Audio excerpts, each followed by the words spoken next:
The 2000 US presidential election wasn't just razor-thin, it threw the nation into chaos.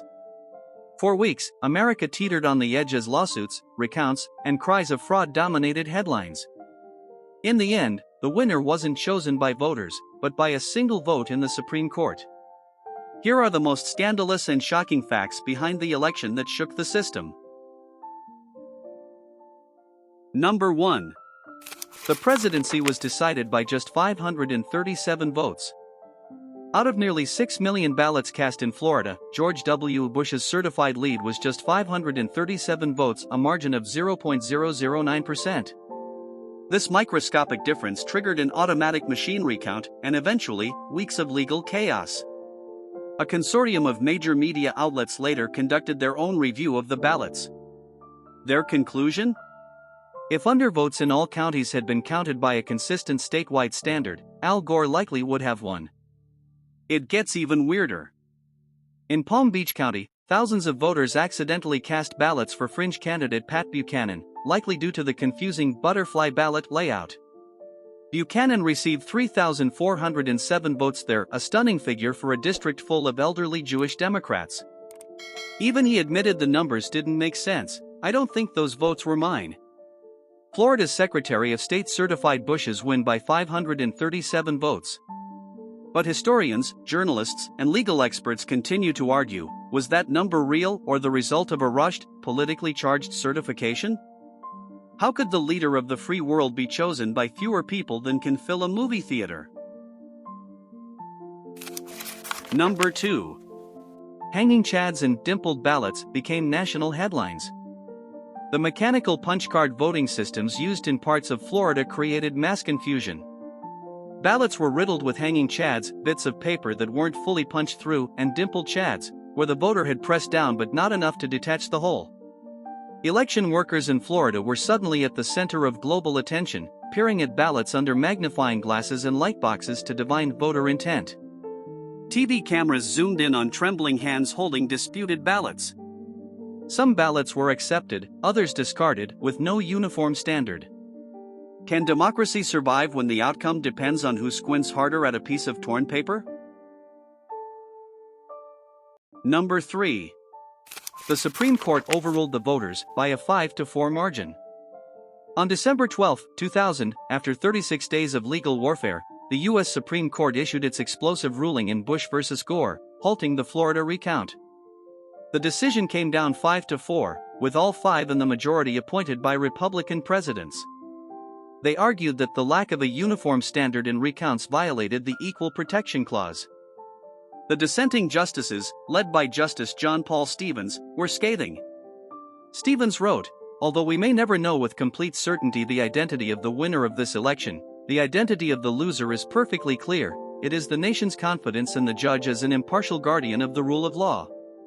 The ruling meant George W. Bush won not through a full recount, but because the court said there wasn't time for one. Legal scholars were outraged. Even conservative Justice Antonin Scalia later snapped, "Get over it." To this day, many legal experts view the decision as a judicial overreach, if not a partisan power grab. Some even call it a soft coup, arguing the court inserted itself to ensure a Republican presidency. Did 5 unelected judges choose the President of the United States? Number 4. Al Gore won the popular vote but lost the presidency. Nationally, Al Gore received 50,999,897 votes, over 540,000 more than George W. Bush, who had 50,456,002. That's 48.4% to 47.9%. Yet Gore lost the presidency, becoming the first candidate in 112 years to win the popular vote but lose the White House due to the Electoral College. To many Americans, especially young voters watching their first election, this felt like a betrayal of democracy. Even some Republicans quietly admitted the optics were terrible. The Electoral College system, created in the 18th century, gave disproportionate weight to small states. In 2000, Florida's 25 electoral votes tipped the balance even though the vote count in the state was questionable. A Gallup poll taken weeks later showed that over 60% of Americans wanted the Electoral College abolished. Later, when George W. Bush launched the war in Iraq and rolled back climate regulations, Gore supporters asked a bitter question: what if the man who won the most votes had actually become president? Number 5. Jeb Bush's role cast a dark shadow over the Florida vote. Jeb Bush, George W. Bush's brother, was the governor of Florida during the contested election. Although Jeb officially recused himself from direct involvement, rumors of partisan influence persisted. His close relationship with Florida's Secretary of State, Katherine Harris, who played a pivotal role in certifying Bush's victory, only deepened public suspicion. Even members of the media wondered aloud whether the outcome would have been different if Florida's governor had been a Democrat, or at least, not the candidate's sibling. Number 6. Katherine Harris became a lightning rod of controversy. Florida's Secretary of State, Katherine Harris, quickly became one of the most controversial figures of the election.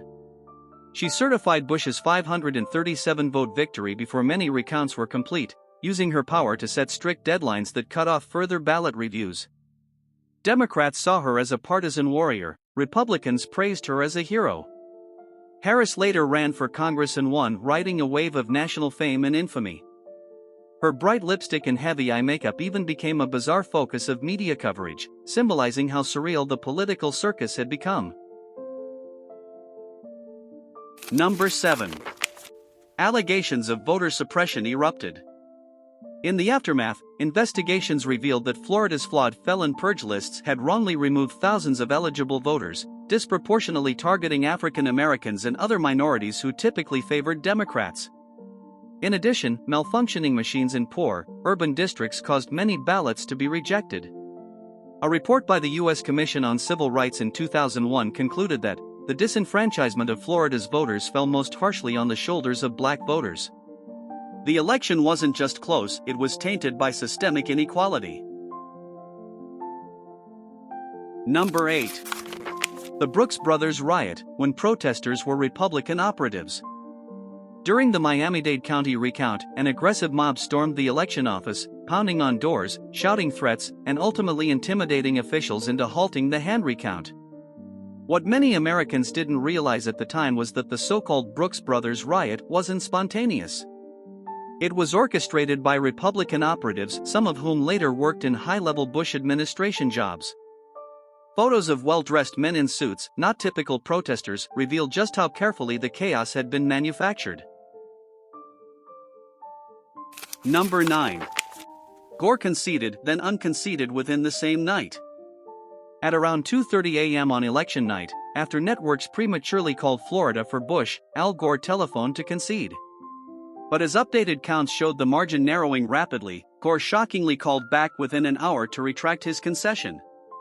According to multiple reports, an incredulous Bush asked Gore, "You mean to tell me you're withdrawing your concession?" To which Gore coolly replied, "You don't have to be snippy about it." It was a dramatic, tension-filled moment that perfectly captured the chaos that would unfold over the next 36 days. Number 10. A media meltdown fueled national confusion. The 2000 election became a stunning case study in media failure. Networks first projected Gore as the winner in Florida, then shifted to Bush, and then called the state too close to call. The premature declarations triggered massive confusion, false celebrations, and deepened public mistrust. Some critics blamed early bad calls for suppressing Democratic turnout in western states, where polls were still open. In the end, even the news media, the supposed guardians of democracy, became part of the mess.